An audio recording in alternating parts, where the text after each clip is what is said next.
నేను అటవీ శాఖ బాధ్యతలు తీసుకున్నాక, పర్యావరణ బాధ్యతలు తీసుకున్నాక ముందుగా రెడ్ శాండర్స్, ఎర్రచందనం స్మగ్లింగ్ ఒకటి ఇది నా దృష్టిలో ఉంది. గత 14 నుంచి 19 వరకు ఒక విధానంలో ఉంటే 19 నుంచి 24 వరకు చాలా విపరీతమైన ఎర్రచందనం స్మగ్లింగ్ జరిగింది. అంటే ఉదాహరణకి ఒక సంవత్సరం అటు ఇటుగా, అంటే ఇది మీ దృష్టికి తీసుకురావడానికి, పొద్దున డిపోలోకి వెళ్తే నేను అక్కడ ఉన్నది దాదాపు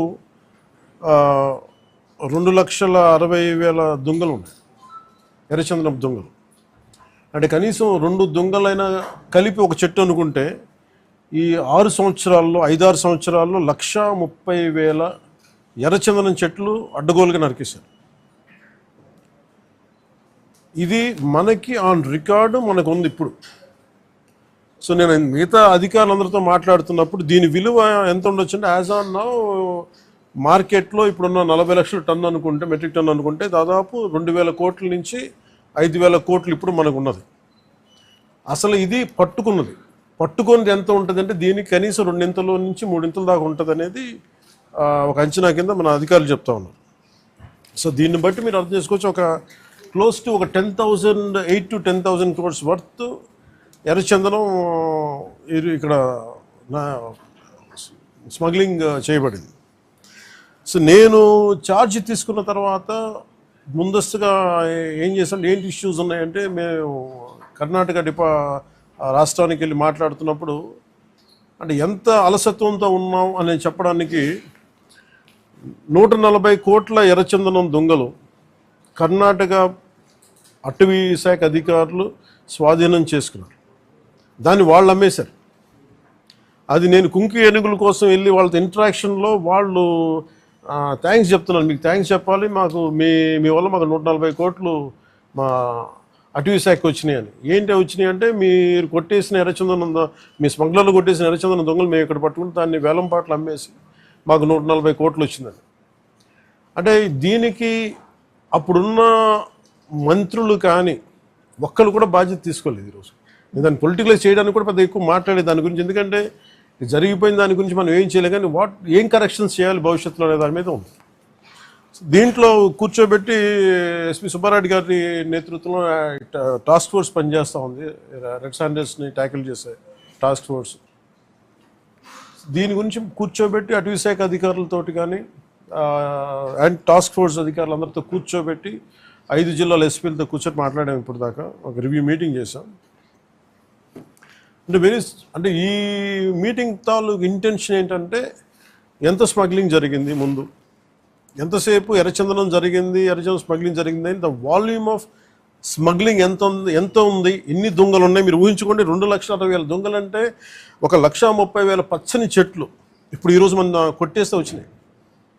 దీనికి కొన్ని లక్షల చెట్లు కొట్టేస్తుంటారు, కానీ ఇంకో 2 లక్షలు అదనంగా కొట్టింటారు, కానీ తక్కువ క్లోజ్ టు ఒక 1.5 to 2 lakh చెట్లు కొట్టేస్తుంటారు. ఇది మనకి అందరినీ లెక్క. ఇది ఇప్పుడు అన్నీ వెళ్ళి లోపలికి వెళ్ళి చూస్తే పెద్ద చెట్లు ఏం లేవు, అన్నీ కొట్టేసిన చెట్ల తర్వాత పక్క నుంచి వచ్చే మొలకలు కొంచెం పెద్దగా అయినాయి. కానీ సో ఎర్రచందనం, ఇది ప్రత్యేకించి ఎర్రచందనం శేషాచలం అడవులకే వెంకటేశ్వర స్వామి వెలిసిన ఈ ప్రాంతానికి ఎందుకు ప్రసిద్ధి అంటే, ఇది ఆయనకి గాయం తగిలి ఆయన రక్తం నుంచి వచ్చింది. అందుకని దానికి ఆయన రక్తం కింద పడింది కాబట్టి ఆ రక్తాన్ని వృధా పోనివ్వటం ఎందుకని చెప్పి దానిని ఆయన ఎర్రచందనంగా చేశారనేది ఇది మన శాస్త్రాలు చెప్తూ ఉంటాయి. సో ఎర్రచందనం అనేది అంత ప్రాశస్త్యం దాన్ని.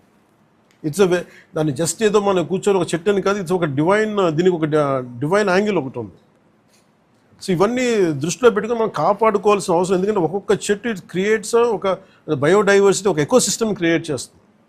కానీ ఇటు అడ్డగోలుగా వీళ్ళు డబ్బుల కోసం అడ్డగోలు ఖర్చు పెట్టేస్తే, ఇష్టారాజ్యంగా చేస్తే అసలు ఎవరు ఏమీ చేయలేరు అనుకున్నప్పుడు రాగానే గౌరవ ముఖ్యమంత్రి చంద్రబాబు నాయుడు గారు రాగానే ప్రత్యేకించి మేము పట్టుకుని లా అండ్ ఆర్డర్ ఒకటి, రెడ్ శాండర్స్ మటుకు వీ హ్యావ్ టు పెట్టి ఫర్మ్ హోల్డ్ తీసుకోవాలి, ఫర్మ్ స్టాండ్ తీసుకోవాలని తీసుకున్న తర్వాత మన టాస్క్ ఫోర్స్ని ఏర్పాటు చేయడం జరిగింది. ఆ టాస్క్ ఫోర్స్లో కూడా ఇప్పుడు దాకా నేను ఎప్పుడైతే మన కర్ణాటకకి వెళ్ళానో, కర్ణాటక అటవీ శాఖ మంత్రి గారిని కానీ గౌరవ ముఖ్యమంత్రి సిద్ధరామయ్య గారిని కానీ నేను అడిగింది ఏంటంటే, వీళ్ళ స్టేట్ టు స్టేట్ ఒక కోఆపరేషన్ కావాలి, మాకు ఒక అండర్స్టాండింగ్ లేదు, లెటర్ ఆఫ్ అగ్రిమెంట్ లేదు, లెటర్ ఆఫ్ అండర్స్టాండింగ్ లేదు. ఎందుకంటే నేపాల్లో మన ఆంధ్రాకి చెందిన ఎర్రచందనం అక్కడ దొరికితే, ఎర్రచందనం మేజర్లీ ఆంధ్ర, ముఖ్యంగా మన శేషాచలం అడవులు, ఇక్కడ దొరికింది నేపాల్లో పట్టుబడితే, అది కూడా కొన్ని 100 కోట్లు పట్టుబడితే, నేను ఛార్జ్ తీసుకోగానే ఫస్ట్ పెట్టిన ఇది సంతకం ఏంటంటే అక్కడి నుంచి తీసుకురావడం. అంటే అది ఏముందంటే కంట్రీకి అండర్స్టాండింగ్ ఉంది. అంటే వేరే కంట్రీలో ప్రొడ్యూస్ అయిన ఉత్పత్తి అయినది ఏదైనా సరే అక్కడ దొరికితే అది మేము తిరిగి తీసుకురావచ్చు అనేది అది ఒక ఇంటర్పోల్లో లేదంటే ఒక బిట్వీన్ కంట్రీస్ ఉన్న ఒక అండర్స్టాండింగ్ ఉంది. అది మన రాష్ట్రాలకు ఎందుకు లేదని చెప్పి నేను ఆ ఇనిషియేటివ్ తీసుకొని కర్ణాటకకి వెళ్ళి కర్ణాటక ప్రభుత్వాన్ని, అటవీ శాఖ మంత్రి గారిని ఈశ్వర్ ఖండ్రే గారిని వారితో మాట్లాడి we have letter of understanding between states system, మన కర్ణాటకకి మన ఆంధ్రకి.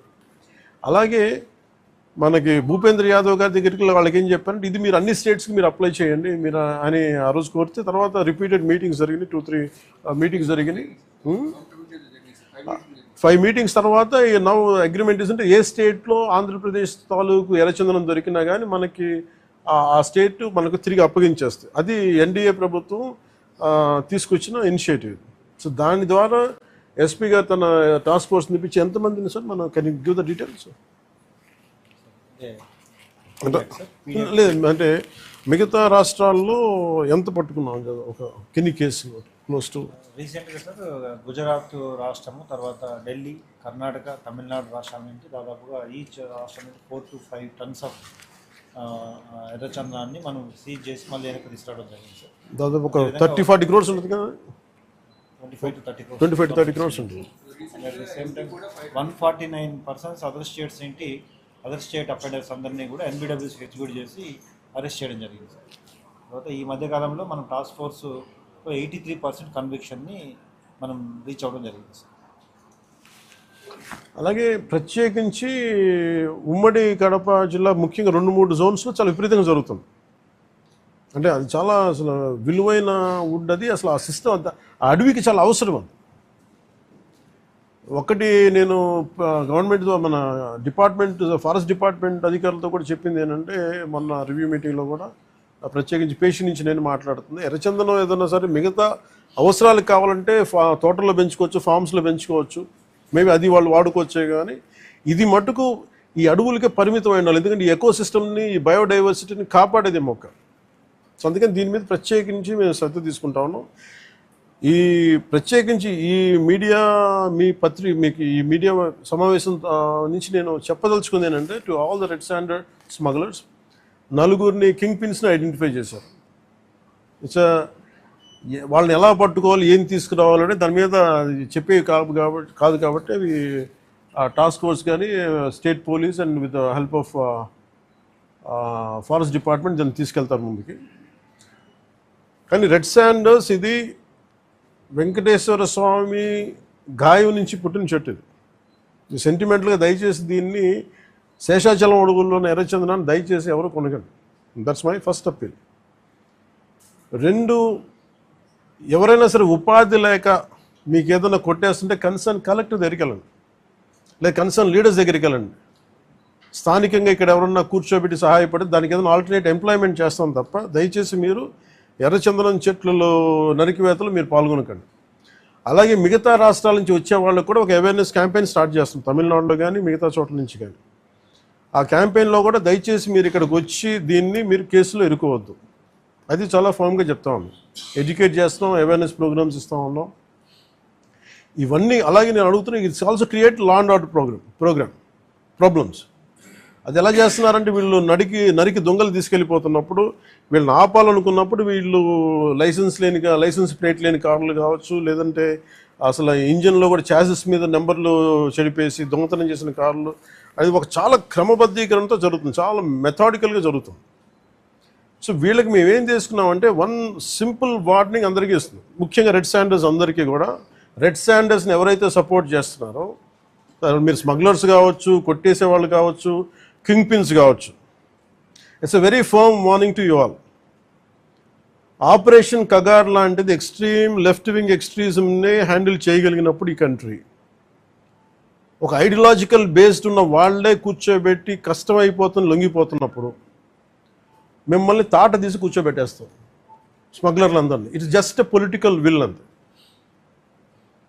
మీరు కనుక ఇదే పనిగా చేస్తే 6 to 9 months ఆర్ 1 year అదే పని ఆపరేషన్ పెడతాం మీ అందరికి.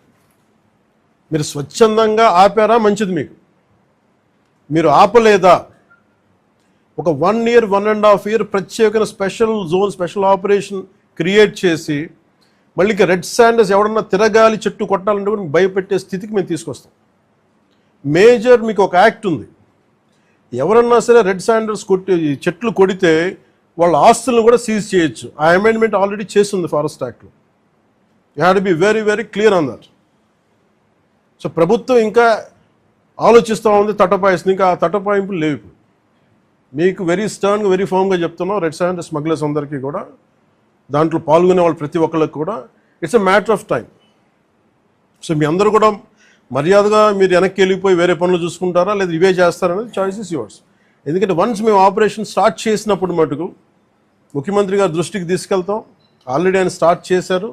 ఇవన్నీ కాకుండా మేము బోల్డ్గా నరికేస్తాం, మమ్మల్ని ఎవరు ఆపర్ ఏం చేయరంటే ఇది ఒక ఎన్డీఏ గవర్నమెంట్, గుర్తుపెట్టుకోండి. It's a tough government. ప్రజల వెల్ఫేర్ ఎంత కోరుకుంటుందో, పర్యావరణాన్ని ప్రకృతిని మీరు విధ్వంసం చేసి ఎర్రచందనాన్ని అడ్డగోలుగా మీరు నరికేసి మీకు కనిపించేది ఈరోజు వెళ్ళి చూస్తున్న 1,60,000 ఎర్రచందనం చెట్లు నరికేసి ఎన్ని వేల కోట్లు డబ్బులు చేసుకున్నారో ఎవరిని మేము వదలం. ఇది మేము ఛాలెంజ్గా మీరు తీసుకొని మీరు చేస్తారంటే సంతోషంగా తీసుకోండి, ఆ కాన్సిక్వెన్స్ మీరు ఫేస్ చేద్దరు. ఇది చెప్పడానికి మీ అందరికీ పాత్రికేయ సోదరులందరికీ తెలియజేస్తాం. Thank you sir. Jai Hind sir. Courts ద్వారానా సార్? కోర్ట్స్ ద్వారా అన్ని పనిష్మెంట్స్ ఉన్నాయి సార్ క్లియర్గా. నేను అనేది అంటే ఫస్ట్ ప్రైమరీగా ఏం చేయాలి sir? The biggest thing is మన ఇంట్లో మన పెరట్లో నుంచి వెళ్ళిపోతున్నప్పుడు ముందు మన పెరట్ని మన బార్డర్స్ని రక్షించుకోవాలి ఫస్ట్. వెళ్ళిపోయిన తర్వాత పోర్ట్లు వెళ్ళక ముందు మన కంట్రోల్లో ఉండగా మనం ఆపడం ఫస్ట్ ప్రయారిటీ కింద పెట్టాను. ఇప్పుడు అదే మీరన్న మాట డిస్కషన్కి వచ్చింది. వేరే స్టేట్లతో మాట్లాడటం, నేను కర్ణాటక వెళ్ళి మాట్లాడగలను, తమిళనాడుతో వెళ్ళి మాట్లాడగలను, లేదంటే ఎస్పీ గారు మొన్న టాస్క్ ఫోర్స్ వాళ్ళు వెళ్ళి గుజరాత్ నుంచి పట్టుకొచ్చారు, సీజ్ చేశారు, ఢిల్లీ నుంచి సీజ్ చేశారు. ఇవన్నీ చేయొచ్చు, కానీ వాటన్నిటికంటే ముందు అసలు ఇక్కడి నుంచి ఒక మొక్క కూడా కొట్టకుండా ఉండి. ఎందుకంటే రాజస్థాన్లో వైష్ణవైట్స్ ఒక చెట్టు కొడితే దానికి ఒక యుద్ధాలు జరిగినాయి. సో అలాంటి నేను కోరుకున్న స్థానికంగా శేషాచలం అడవుల్ని మనకి వెంకటేశ్వర భక్తులందరూ కూడా మీరు కాపాడుకోవాల్సిన అవసరం. ఒక్క చెట్టును కూడా కొట్టకుండా చూసుకోవాలి. నిజంగా అది మీ భవిష్యత్తులో ఫర్నిచర్కి ఏదైనా కావాలనుకున్నప్పుడు చాలా చోట్ల ఫామ్స్లు పెరుగుతున్నాయి. దయచేసి మీరు దాన్ని పెంపొందించేలా చూసుకోండి తప్ప దయచేసి శేషాచలం అడవుల్లో ఉన్న ఎర్రచందనాన్ని దయచేసి ఎవరు కొనొద్దు, దయచేసి దాన్ని ఎంకరేజ్ చేయండి. Thank you sir.